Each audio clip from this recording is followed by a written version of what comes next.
Hello বন্ধুরা, তো আমি যাচ্ছিলাম মাঠে।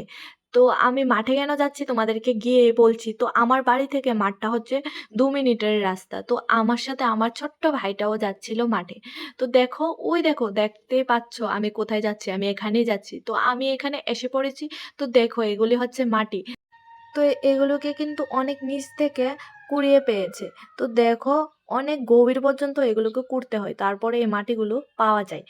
তারপর দেখো মাঠের আরেক কোণাতেও মাটি কুড়ে রেখেছে। তো এটা ২ দিন আগে কুড়েছিল। আর দেখো কতটা গভীর পর্যন্ত কুড়েছে, যার কারণে জল উঠে গেছে। আর এই সিজনে কিন্তু মাটি কুড়ানো হয়, কারণ এরপর তো বৃষ্টির দিন শুরু হয়ে যাবে, তখন তো জল জমে থাকবে, তার কারণে তো মাটি কুড়তে পারবেই না। তো এখনই মাটি কুড়ে রেখে দেওয়া হয় ১ বছরের জন্য।